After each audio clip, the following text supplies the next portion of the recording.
यहाँ अर्जुन का स्वर थोड़ा धीमा हो गया है, थोड़ा नम्र हो गया है। जो मेरे पितामह खड़े हैं, जो मेरे आचार्य खड़े हैं, इनके लिए अर्जुन ने महानुभावान शब्द का उपयोग किया है। तो एक तरीके से वो भगवान से ही वाक युद्ध कर रहा है। क्षत्रियों के लिए भिक्षा मांगना सबसे निकृष्ट बताया गया है। भिक्षा मांगना उसके लिए मृत्यु मांगने जैसा ही है। परमात्मा ऐसा अन्न है जो इस शरीर को, इस मन को और इस इंटेलेक्ट और सबसे ऊपर इस आत्म तत्व को तृप्त कर देता है। कोई भी व्यक्ति जो सक्सेसफुल हुआ है, उसने कोई न कोई बहुत बड़ा बलिदान दिया है कि संघर्ष ही जीवन है। जीवन घिसटने का नाम नहीं है। दुख का कारण अपने स्वयं के अंदर होता है, जहां वो अपने कर्तव्य का पालन करे। ये न सोचे कि मुझे इससे श्रेय मिलेगा, पाप मिलेगा, पुण्य मिलेगा। और जैसा कृष्ण ने किया कि जब अर्जुन ने बोलना शुरू किया तो कृष्ण तुरंत चुप हो गए।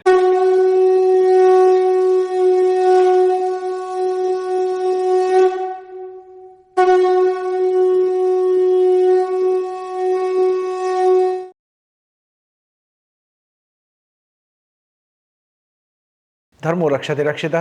नमस्कार दोस्तों, आप सभी लोगों का बहुत बहुत स्वागत है धर्म क्षेत्र के इस प्रोग्राम में। भगवान कृष्ण की स्तुति के साथ इस प्रोग्राम की शुरुआत करते हैं। ओम सच्चिदानंद रूपाय विश्वोत्पत्त्यादि हेतवे तापत्रय विनाशाय श्री कृष्णाय वयम नमः। अब तक हमने गीता के दूसरे अध्याय के चौथे श्लोक तक चर्चा की। रथ में पिछले हिस्से में जाकर बैठ गया और जब अर्जुन ने कह दिया कि मैं अब युद्ध नहीं लड़ूंगा और बोलने की स्थिति में भी नहीं रह गया, तब भगवान कृष्ण ने कहा, कुतस्त्वा कश्मलम इदम, ये कहां से कायरता तुम में आई है। और अर्जुन को जब ललकारा भगवान ने, तब अर्जुन ने भगवान को बीच में ही रोक दिया। बहुत उत्तेजित होकर भगवान से कहा, कथम भीष्म अहम संख्ये द्रोणम च मधुसूदनम, कैसे मैं ऐसा कर सकता हूं। भगवान ने शुरुआत की थी कहां से, कुतस्त्वा, और अर्जुन ने कहा कैसे मैं करूं ऐसा। लेकिन अब अर्जुन के यहाँ से भाव बदलने लगे। अर्जुन को भी कहीं न कहीं मन में शंका होने लगी है कि मैं जो इतने तर्क दे रहा हूँ, इन तर्कों पर भगवान कृष्ण ने कोई विचार ही नहीं किया। जो मैं बहुत श्रेष्ठ समझ रहा था और जिसको मैं धर्म संगत समझ रहा था, भगवान कृष्ण ने उसके लिए कह दिया कि कायरता है, तुम कर्तव्य से भाग रहे हो, तुम पलायन कर रहे हो। तो कहीं न कहीं शंका थोड़ी मन में उत्पन्न हो गई है। अभी भी पूर्ण रूप से आश्वस्त नहीं है, लेकिन मन में शंका का बीज पड़ गया है। यहाँ अर्जुन का स्वर थोड़ा धीमा हो गया है, थोड़ा नम्र हो गया है। जैसे शंका मन में हो तो बात बहुत कॉन्फिडेंस से नहीं कही जा सकती, ऐसा अर्जुन की बातों में दिखाई देता है। 5वें श्लोक में अर्जुन कहते हैं, गुरुन हत्वा हि महानुभावान् श्रेयो भोक्तुं भैक्षमपीह लोके हत्वार्थ कामांस्तु गुरुनिहैव भुञ्जीय भोगान् रुधिर प्रदिग्धान्। अर्जुन कहता है, जो मेरे पितामह खड़े हैं, जो मेरे आचार्य खड़े हैं, इनके लिए अर्जुन ने महानुभावान शब्द का उपयोग किया है। महानुभावान का अर्थ है महाप्रतापी, महाओजस्वी, महायशस्वी, महान धर्मात्मा, ऐसे व्यक्ति कहा है। वो बताना चाहता है कि भीष्म पितामह जो है कोई साधारण मनुष्य नहीं है। इन्होंने अखंड ब्रह्मचर्य का व्रत लिया है। अपने पिता की प्रसन्नता के लिए इन्होंने बहुत बड़ा बलिदान दिया है। इनको इच्छा मृत्यु का वरदान प्राप्त है। इन्होंने समय पर भी विजय प्राप्त कर लिए। मृत्यु भी इनकी इच्छा के बिना इनको छू भी नहीं सकती है। ये परशुराम के शिष्य हैं, ये गंगा पुत्र हैं। इस कुरुवंश के लिए इनका बलिदान अतुलनीय है। दूसरी तरफ द्रोणाचार्य हैं, जिनको यह वरदान है कि जब तक उनके हाथ में अस्त्र रहेगा तब तक उन्हें युद्ध में कोई हरा नहीं सकता है, और वो भी परशुराम शिष्य हैं। दोनों का अर्जुन के प्रति बहुत स्नेह रहा है, बहुत प्रेम रहा है। द्रोणाचार्य के सबसे प्रिय शिष्य हैं अर्जुन। अर्जुन को सर्वश्रेष्ठ धनुर्धर बनाने के लिए द्रोणाचार्य ने अपना सर्वोत्तम ज्ञान अर्जुन को दिया है, और ज्ञान के साथ साथ प्रेम भी दिया है। फिर कहता है, गुरु न हत्वा हि महानुभावान, ऐसे महापुरुषों और ऐसे गुरुओं को मैं कैसे मार सकता हूँ, कैसे इनकी हत्या कर सकता हूँ। श्रेयो भोक्तुम भैक्षमपीह लोके, इससे मुझे कोई श्रेय नहीं मिलने वाला, कोई मेरी कीर्ति नहीं बढ़ने वाली है। अर्जुन ऐसा क्यों कह रहा है? क्योंकि भगवान कृष्ण ने कहा था कि जो तुम कार्य कर रहे हो ये अनार्य जैसा कार्य है, अकीर्तिकर और अस्वर्ग। इससे न कीर्ति मिलेगी, न स्वर्ग मिलेगा, और न ये साधारण आर्यों का ये स्वभाव है। उसका जवाब देने के लिए अर्जुन अर्जुन कहते हैं कि अपने गुरुओं को मारकर, पितामह को मारकर, और वो भी इतने महान व्यक्ति हैं जिन्होंने इस संसार को, इस जगत को बहुत कुछ अपना योगदान दिया है, ऐसे लोगों को मारकर क्या मुझे कोई श्रेय मिलेगा? तो एक तरीके से वो भगवान से ही वाक युद्ध कर रहा है। युद्ध अभी जो है वो कृष्ण और अर्जुन के बीच में चल रहा है। अर्जुन अपनी तर्कों से भगवान को कन्विंस कर रहे हैं। भगवान ने कहा कि ये श्रेय नहीं दिलाएगा, तो इसलिए अर्जुन भी कह रहा कि गुरु को मारने से क्या श्रेय मिलेगा? क्या पितामह को मारने से मुझे श्रेय मिलेगा? क्या उनको मारकर कोई मेरी कीर्ति बढ़ेगी? अगर मैं युद्ध से आज हट जाता हूं तो मुझे कौरवों से भी युद्ध नहीं करना पड़ेगा, दुर्योधन से भी युद्ध नहीं होगा, और अगर दुर्योधन से युद्ध नहीं होगा तो मुझे राज्य की प्राप्ति ही तो नहीं होगी। मैं इन राज्य से प्राप्त होने वाले भोग और ऐश्वर्य को ही तो नहीं भोग पाऊंगा। मुझे ये कुछ भी नहीं चाहिए। अगर ये नहीं भी मिलेगा, मैं भिक्षा मांगकर भी अपना जीवन यापन कर लूंगा। भैक्षमपीह लोके, इस लोक में मैं भिक्षा मांगना भी श्रेष्ठ समझता हूं कंपैरेटिवली, कि अगर मुझे अपने गुरुओं को, अपने पितामह को मारना पड़े। क्षत्रियों के लिए भिक्षा मांगना सबसे निकृष्ट बताया गया है। भिक्षा मांगना उसके लिए मृत्यु मांगने जैसा ही है। साधारण अर्थों में भिक्षा मांगने का अर्थ है जीवन यापन के लिए लोगों से मांग के खाना, लेकिन दूसरे अर्थों में अगर लिया जाए, अन्न को परमात्मा भी कहा गया है। तैत्तिरीय उपनिषद में कहा गया, अन्नम ब्रह्मेति व्याजनात्, अन्न ही एकमात्र ऐसा परमात्मा है जिसे प्राप्त करने के बाद संपूर्ण आत्मा तृप्त हो जाती है और उसको पा लेने के बाद अतृप्त नहीं रहा जा सकता है। आज के संदर्भ में अगर इसे समझा जाए कि जो बेसिक नेसेसिटी ऑफ लाइफ है कि क्या चाहिए, लोग अक्सर कहते हैं कि भूखे पेट भजन न होई। अगर पेट में अन्न का दाना नहीं है, अगर भूख लग रही है, खाने को नहीं है, तब धर्म की बात भी नहीं हो सकती है, न ज्ञान की बात हो सकती है, न कुछ भजन हो सकता है। इसी तरह से कहा गया कि परमात्मा भी एक तरह का अन्न है। जो हमने बॉडी, माइंड और इंटेलेक्ट की बात की थी, परमात्मा ऐसा अन्न है जो इस शरीर को,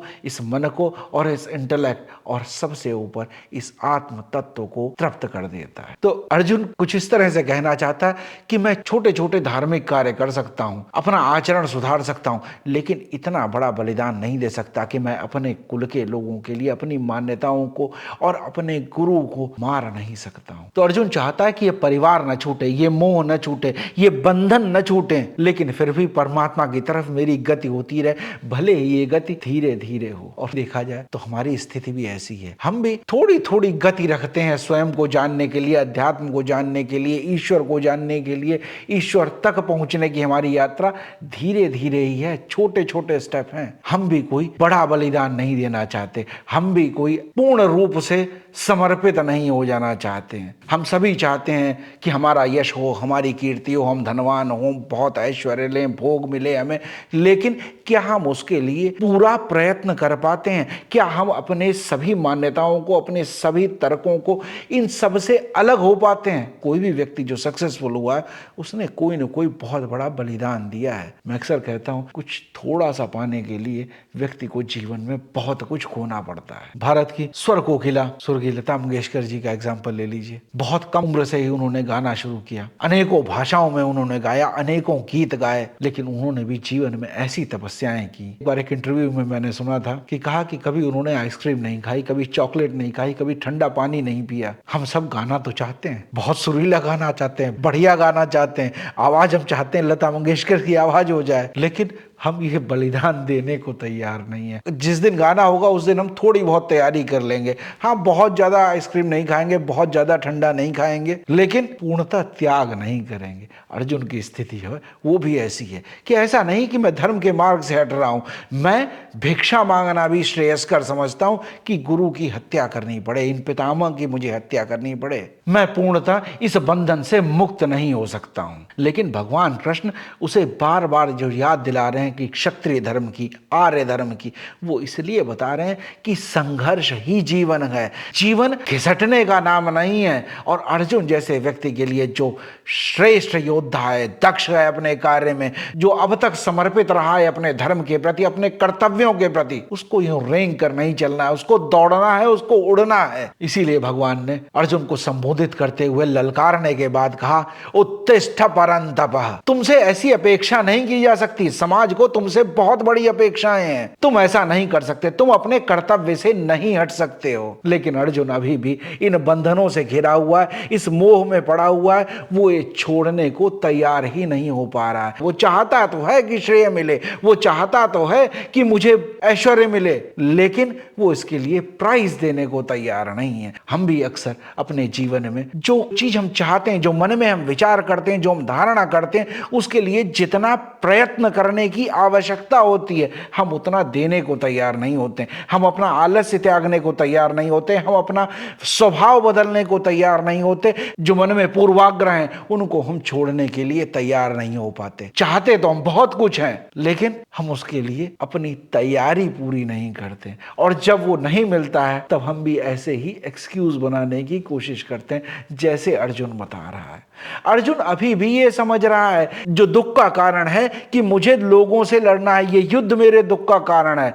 दुख का कारण अपने स्वयं के अंदर होता है। उपनिषदों में एक प्रसंग आता है, उसमें कहा गया है, सुखस्य दुखस्य न कोयपि दाता परो ददाति कुबुद्धिरेषा अहम करोमिति वृथाभिमानः स्वकर्म सूत्र ग्रथितो हि लोकः। जीवन के सुख और दुख किसी के दिए नहीं होते हैं, कोई किसी को सुखी नहीं करता, कोई किसी को दुखी नहीं कर सकता।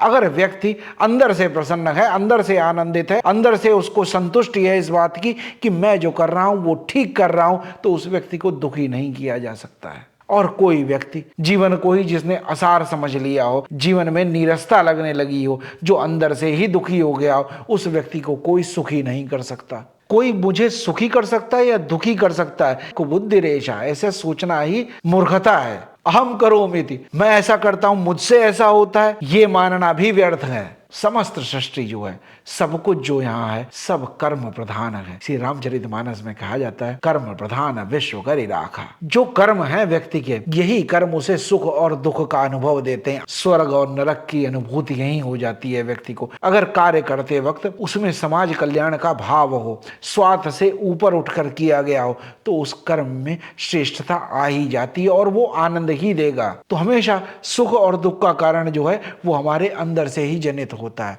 हम भी अपने कष्ट के लिए, अपने फेलियर्स के लिए किसी और को जिम्मेदार ठहराना चाहते हैं। हमारी शिकायत वेदर को लेकर होती है, हमारी शिकायत ट्रैफिक को लेकर होती है। लेकिन अगर वेदर बुरा है तो वेदर फोरकास्ट भी आती है। हम तैयारी करके चल सकते हैं कि भाई आज सर्दी ज़्यादा होगी, आज बरसात होगी, रेनकोट लेके चलें, अम्ब्रेला लेकर चलें। वेदर की शिकायत करने से कुछ नहीं होने वाला है, मन में कुंठा ही जन्मेगी, मन में उत्साह ही कम होगा। ट्रैफिक की शिकायत है, बहुत ज़्यादा ट्रैफिक है, बहुत ज़्यादा चलने में टाइम लगता है, पर हम क्या थोड़ा समय से पहले नहीं उठ सकते हैं? हम थोड़ा पहले उठ जाएं, अगर हम वो गैप लेके चलें समय का, तो ट्रैफिक से भी शिकायत कम हो जाएगी। तो हमें अपने जीवन में भी ये कोशिश करनी चाहिए कि अपनी तरफ से प्रयत्न पूरा हो, प्रयास पूरा हो, तैयारी पूरी हो, और एक्सक्यूज न बनाने पड़े। फेलियर्स ही एक्सक्यूज बनाने पर बाध्यता लेते हैं। और लेकिन कई बार तो हम इतने चालाक हो जाते हैं कि हम प्रयास करने से पहले ही एक्सक्यूज बनाना शुरू कर देते हैं। हम फेलियर की तैयारी करते हैं, सक्सेस की तैयारी ही नहीं होती हमारी। इसीलिए मैं अक्सर कहता हूं कि जब कोई भी कर्म करें तो उतनी प्रेम के साथ करें, इतने समर्पण भाव के साथ करें कि कर्म ही धर्म हो जाए। धर्म के लिए कुछ विशेष करने की बात नहीं है। आज अगर इस कुरुक्षेत्र के मैदान में अर्जुन अपने कर्तव्य को समझ ले तो वो धर्म क्षेत्र में खड़ा है। अर्जुन अभी भी कुरुक्षेत्र में खड़ा है, अर्जुन धर्म क्षेत्र में पहुंच ही नहीं पा रहा है, और भगवान उसे धर्म क्षेत्र में ले जाने की बात कर रहे हैं, जहां वो अपने कर्तव्य का पालन करे। ये न सोचे कि मुझे इससे श्रेय मिलेगा, पाप मिलेगा, पुण्य मिलेगा। अर्जुन पर्सनलाइज्ड हो गया है। अर्जुन अपने गुरु को देखता है, अपने पितामह को देखता है, वो अपने आप को उसमें से अलग ही नहीं कर पा रहा है। और हम भी जब किसी प्रॉब्लम को सॉल्व करने की कोशिश करते हैं, जब हम उसमें बहुत ही पर्सनल हो जाते हैं, जब हम उसका अफेक्ट अपने पर ही लेने लगते हैं, तब निर्णय लेने की क्षमता सही नहीं रह जाती है। लेकिन जब ये अर्जुन कह रहा है तो अर्जुन को कहीं यह भी लग रहा है कि भगवान कह सकते हैं कि जो तुम्हारे गुरु हैं, पितामह हैं, जिनको तुम इतना श्रेष्ठ कह रहे हो, इतने महानुभाव जिन्हें के लिए कह रहे हो वो तो युद्ध के मैदान में आ गए और तुमसे लड़ने को तैयार हैं। तो अर्जुन मन में ये प्रश्न सोच लेता है और इसका उत्तर देना शुरू कर देता है। बिल्कुल ऐसी ही स्थिति हमारे अंदर भी हमेशा होती है। जब कभी हम कोई गलत तर्क को स्थापित करने की कोशिश करते हैं तो मन के अंदर एक भाव उत्पन्न होता है, गलत कह रहे हो, अगला प्रश्न ये हो सकता है, तो हम उसका उत्तर भी एडवांस में दे देते हैं। कई बार सामने वाला प्रश्न नहीं करता है तब भी हम आंसर देने की कोशिश करते हैं कि ऐसा प्रश्न ही उत्पन्न न हो। इसलिए अर्जुन कहते हैं हत्वार्थ कामांस्तु गुरु निहैव। ये जो पितामह हैं, जो गुरु हैं, ये सब अर्थ से बंधे हुए हैं, ये बात मैं जानता हूं। इनका संबंध कौरवों से धन का संबंध रहा है। ये उनके धन से उनके ऐश्वर्य को भोगते रहे हैं, इसलिए वो उसके आसक्त हो गए और इसीलिए ये युद्ध के लिए यहां आ गए हैं। लेकिन मैं ऐसा नहीं हूं।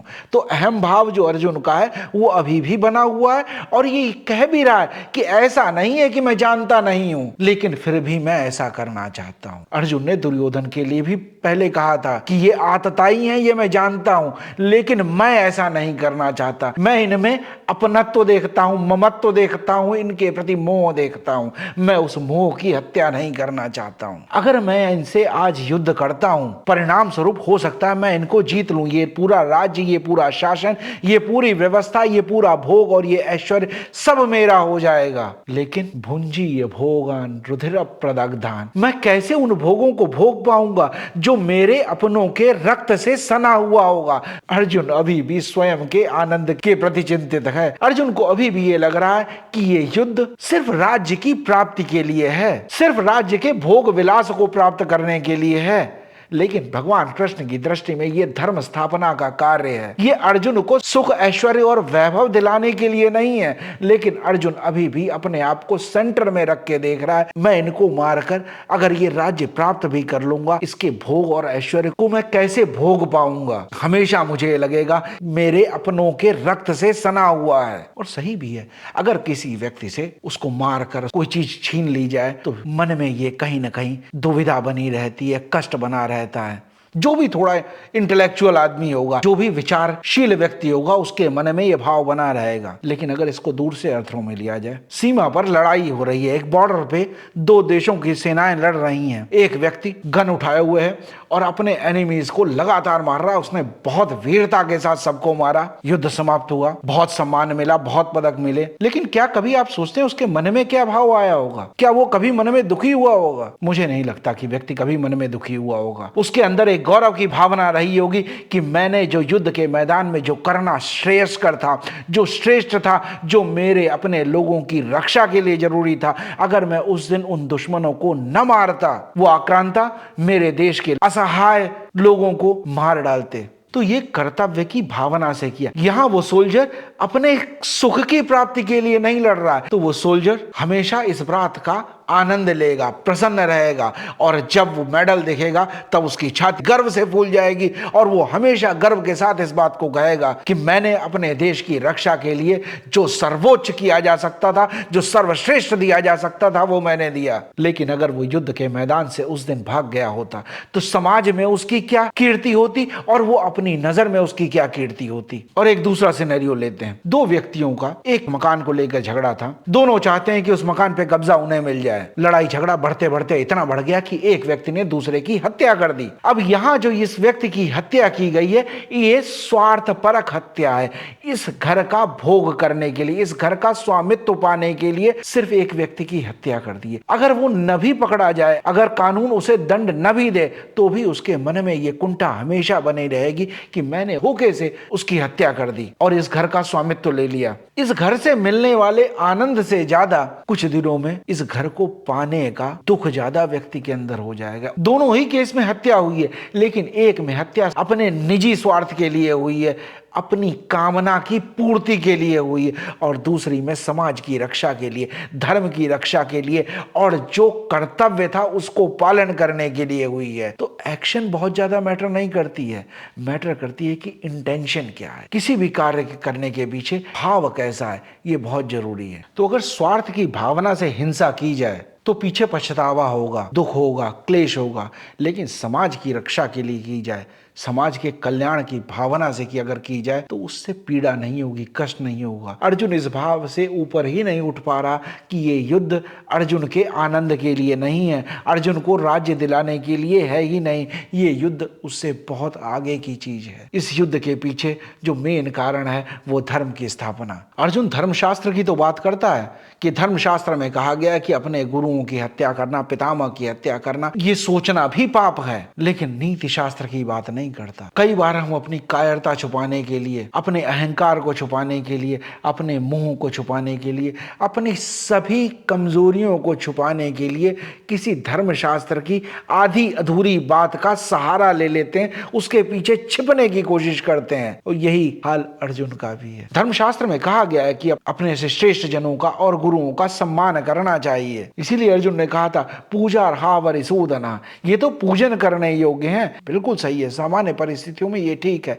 लेकिन धर्मशास्त्र में यह भी कहा गया 3 परिस्थितियों में अपने गुरुओं से और अपने बड़ों से विपरीत जाया जा सकता है। पहली स्थिति, जब अहंकार उत्पन्न हो जाए, जब अभिमान आ जाए या वो मारने को दौड़ पड़े। आज की स्थिति में अर्जुन के सामने के गुरुजन और उसके पितामह और उसके संबंधी सब अभिमानवश आज अर्जुन से युद्ध लड़ने भी आ गए हैं। सब आज अर्जुन को मारने के लिए तैयार भी हैं। इस परिस्थिति में स्वयं की रक्षा के लिए, आत्मरक्षा के लिए अर्जुन को युद्ध करना अनिवार्य हो जाता है। दूसरी परिस्थिति है, गुरु जब अन्यायी हो जाए, धर्म और अधर्म, सत्य और असत्य जब भेद करने की स्थिति में नहीं हो, मतिभ्रम हो जाए, ऐसी स्थिति में भी गुरु का, अपने से बड़े का विरोध करना सही है। तीसरी परिस्थिति है, जब ये व्यक्ति पाप कर्म में लिप्त हो जाए, पाप का साथ देने लगे, अधर्म का साथ देने लगे। आज अर्जुन के गुरुजन, पितामह और संबंधी, ये सब लोग जो हैं ये कौरवों का साथ दे रहे हैं, अधर्म का साथ दे रहे हैं, अन्याय का साथ दे रहे हैं और जानबूझकर साथ दे रहे हैं। इसलिए ये तीनों परिस्थितियां ऐसी बनती हैं